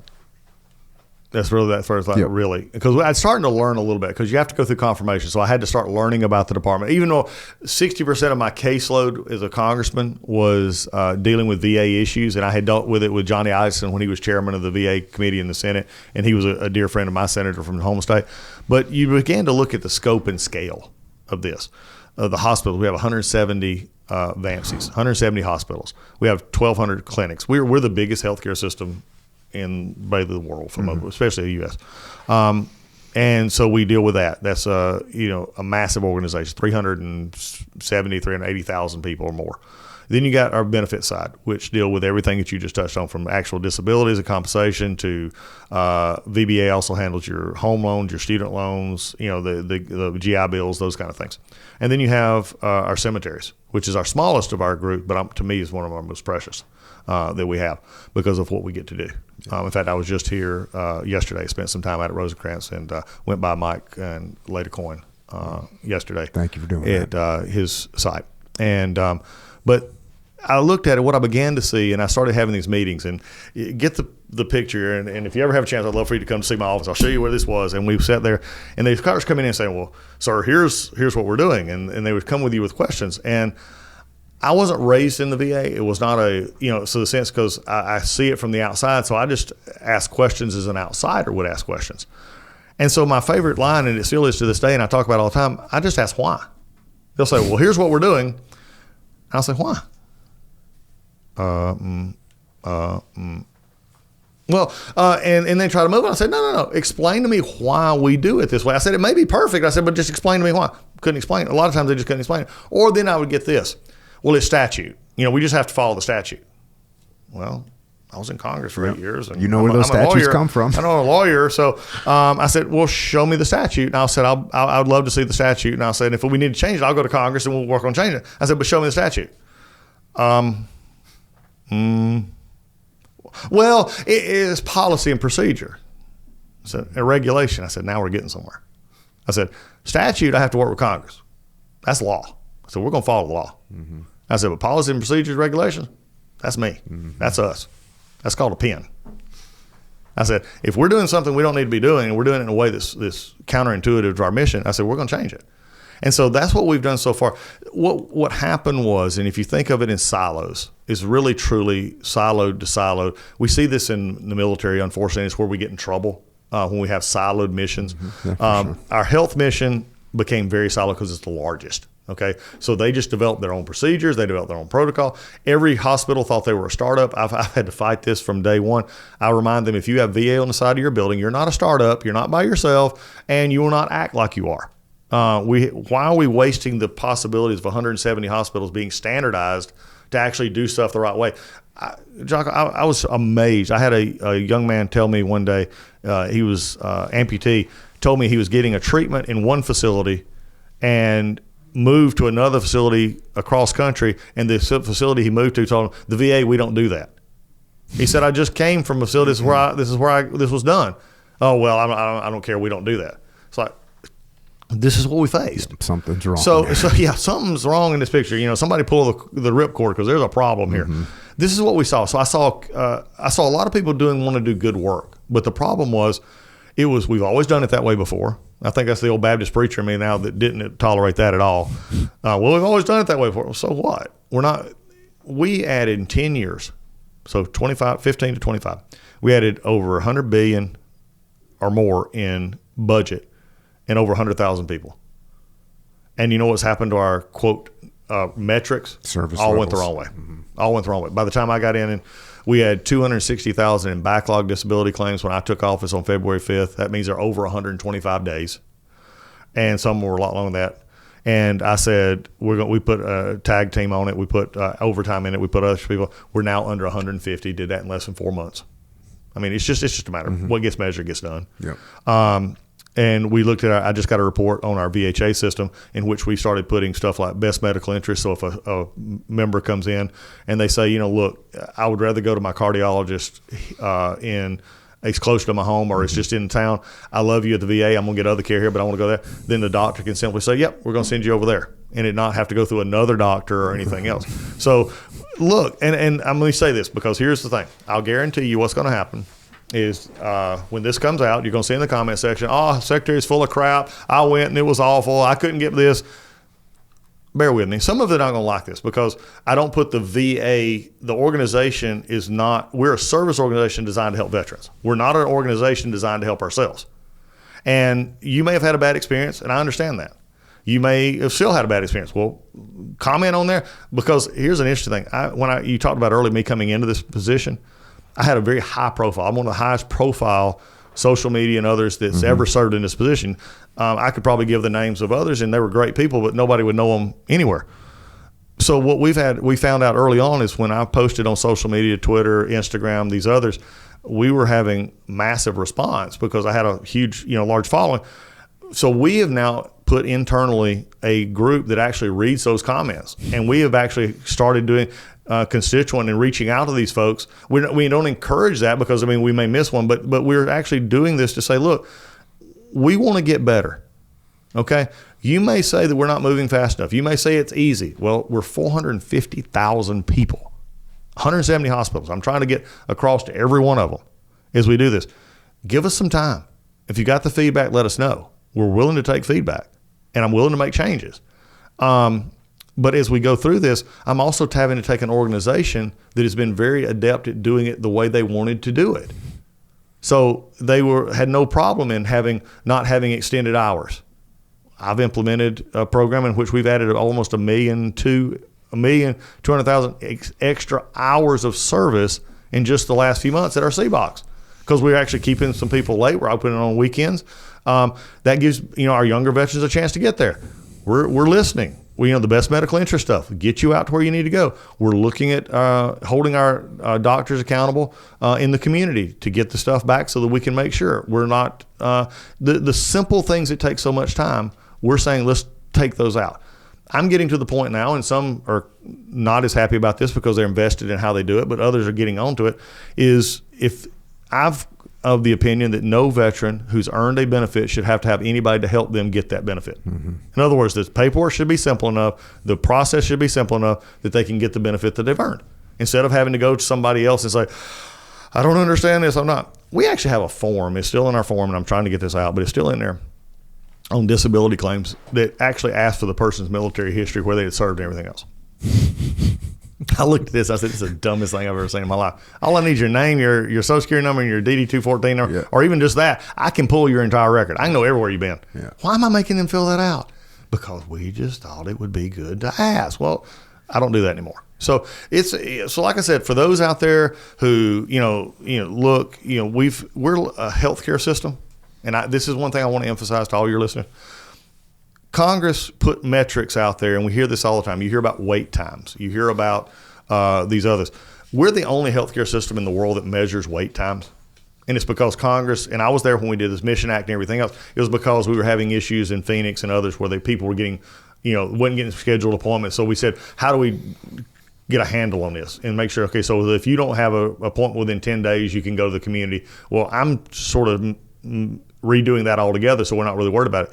But no other healthcare system here in California or anywhere else deals in that.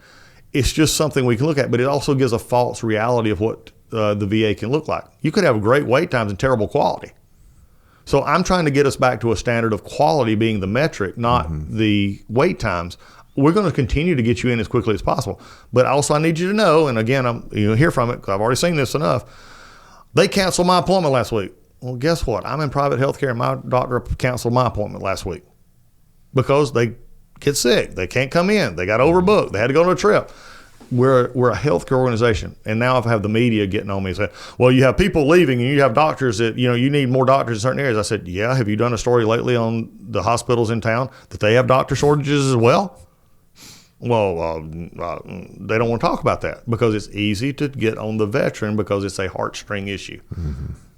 I have the veteran at my heart center. getting up. I am one. I've been there.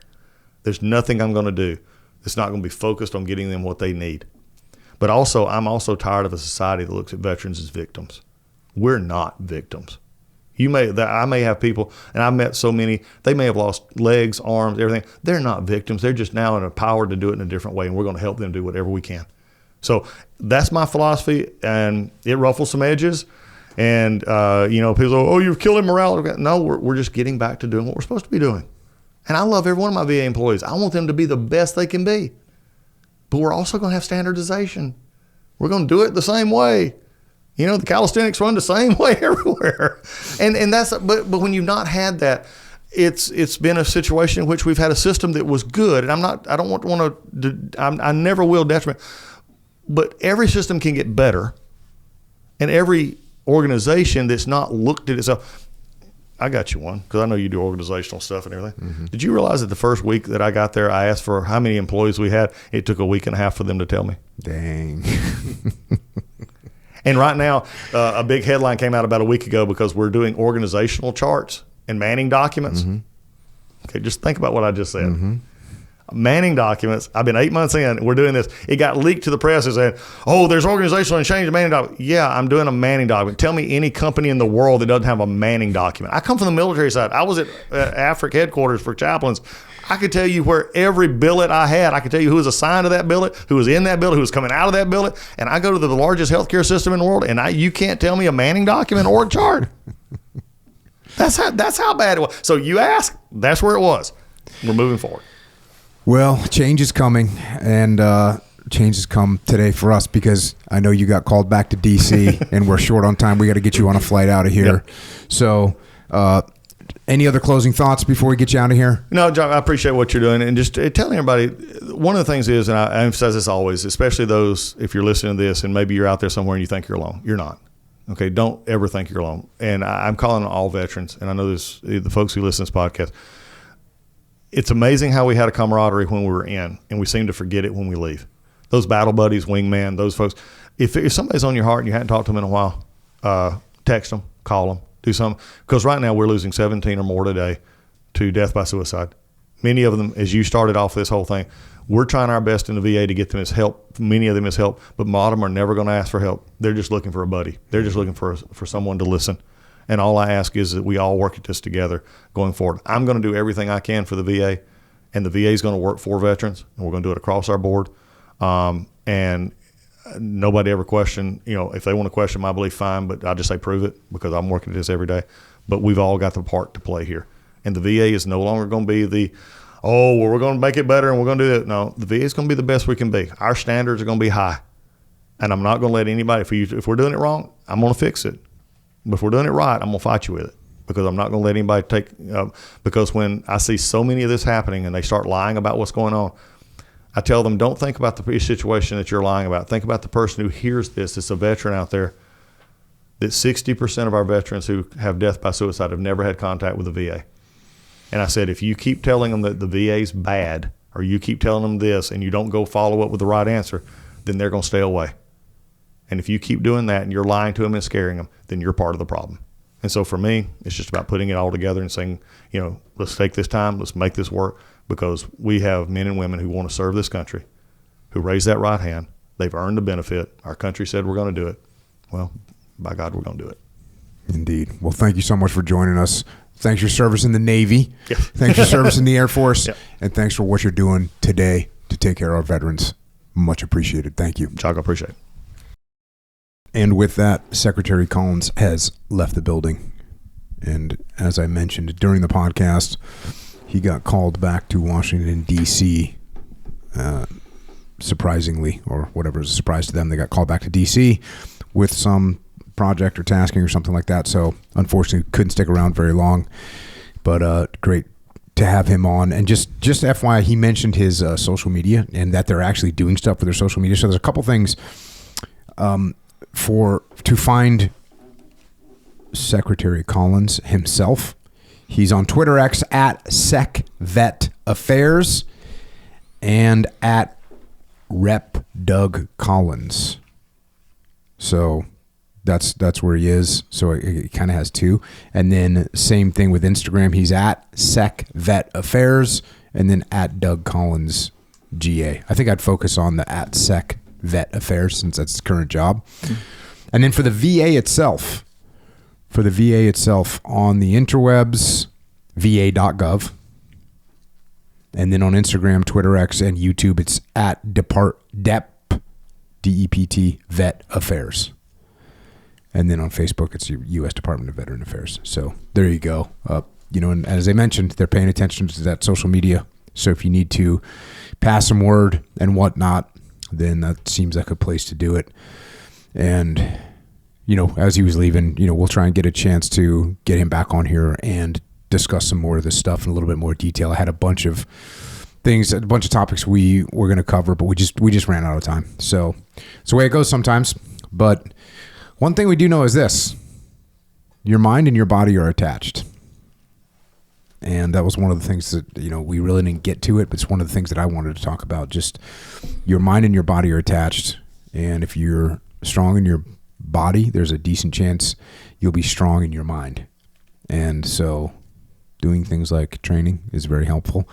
When you train, guess what you're going to need, Echo Charles? Fuel. Yes. I thought you were going to say rest, which you are. You do need rest. You're going to need fuel. So check out jockofuel.com. Get yourself some hydrate. I'm having a hydrate right now because I ran this morning a little further than I wanted to. We had various activities that were happening on the run. We had dogs. The beach was looking tempting, the whole 9 yards. Sure. So ended up probably losing quite a bit of sweat and then just rolled right in here with a hydrate. So hydrate, energy drinks, the whole 9 yards, protein. You need protein. Check out jockofuel.com or check out wherever you shop. We're getting there. You can it's up the street from my house at my local Jensen's supermarket. You can get Jocko Fuel right now. So check it out. The best, cleanest stuff for your system, your fuel, jockofuel.com. Check it out. And then Origin USA, we're doing these efforts in America to bring manufacturing back right now. Well, we've been doing that for a while at Origin USA. We recognize that manufacturing is a key component of a nation, and we were selling that out overseas. So at Origin, we are bringing it back. Check out originusa.com. You need t-shirt, hoodie, whatever you need. Training shorts. I got the Nylock training shorts. Yeah, they're good to go for jiu-jitsu training. Good to go. So check it out, originusa.com. Get yourself some boots, jeans, whatever you need. Yep, it's true. Also, jockostore.com. That's where you can get your shirts representing on the platform. Discipline equals freedom. Good. These notions that we need and that we have on the path. You can represent those. Anyway, yeah. Some good stuff on there. Some socks on there too, even. Which is very good. Also, we have a lot of new stuff coming. Get after it. Stand by to get all these shirts that we know. Like 2.0 scenarios? Like 2.0 scenarios, exactly right. Because we've had these on the store for a long time, but it's might be time for an update. Anyway, if you're interested in any new stuff, you can put your email in the little email list there. I won't spam. I don't spam. I'm against spamming. So yeah, but we'll keep you updated as far as new stuff and when it comes out. Because a lot of times, things every once in a while they'll get sold out. Then you got to wait for the new thing, and it can be a thing. But if you get you get the heads up through the email, boom, you can get yours when they come out. It's the best time to do it. Also, Shirt Locker, subscription scenario, new design every month. People seem to like it. Design's a little bit outside the box sometimes, creatively. Sometimes they're smack dab in the middle of the box. In the middle of the box, sometimes. Exactly right. It's kind of the. I noticed that my daughters like the Shirt Locker shirts. Yeah, they don't like the standard issue stuff. Yeah. They like the Shirt Locker shirts. Sometimes they can be fun. The designs are fun. That's why I'm with you, or I'm with them on these notions. The last one, the next one, the current one right now is Viking runes, I think, themed. How come? Discipline equals freedom. Did you send me one? No, not yet. But if you want to see, you want to see kind of like a hint of what they look like, go on jockostore.com, click on the Shirt Locker, you can see what it's all about. Anyway, it's all good. It's all on jockostore.com. All right. Also, Dave Burke has a book coming out. It's called Need to Lead. It comes out in October. Order it now to get the I wrote the forward to it. Order it now to get the first edition. You want that first edition. Also, Echelon Front, we have a leadership consultancy. That's what we do. We solve problems through leadership. Go to echelonfront.com if you need help inside your organization. Also, check out extremeownership.com. It's our online training academy. You can learn how to lead in the comfort of your own home. It's important. Also, if you want to help service members, active and retired, you want to help their families, Gold Star families, check out Mark Lee's mom, Mama Lee. She's got an amazing charity organization. And actually, there's a little gap in service sometimes with the VA. And there's some things that they don't cover. Mama Lee comes into play with americasmightywarriors.org. She can help cover that gap. So check that out if you want to donate or get involved. Also check out heroesandhorses.org. And of course, Jimmy May's organization, beyondthebrotherhood.org. Once again, to connect with the secretary, Twitter X, it's at SecVetAffairs, and at Rep Doug Collins. On Instagram, it's at SecVetAffairs and at Doug Collins GA. And for the VA, on the interwebs, it's va.com.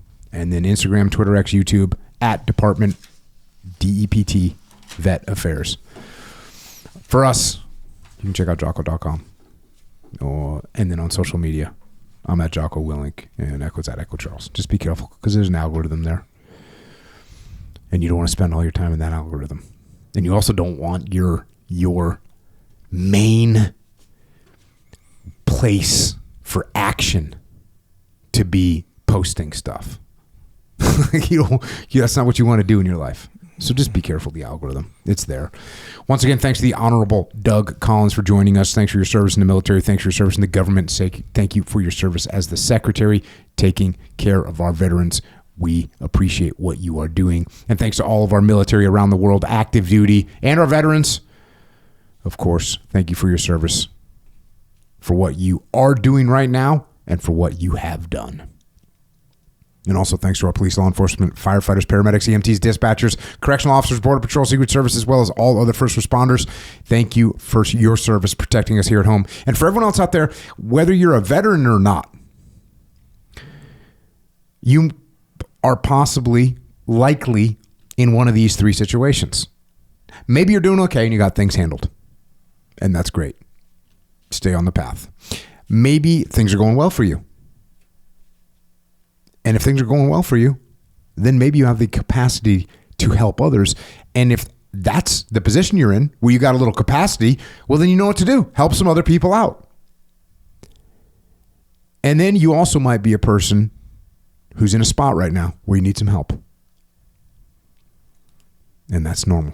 And everyone's been there. And ask for help. And hang in there. And things will get better. That's the way it works. So hang tough. And that's all I've got for tonight. And until next time, this is Echo and Jocko out.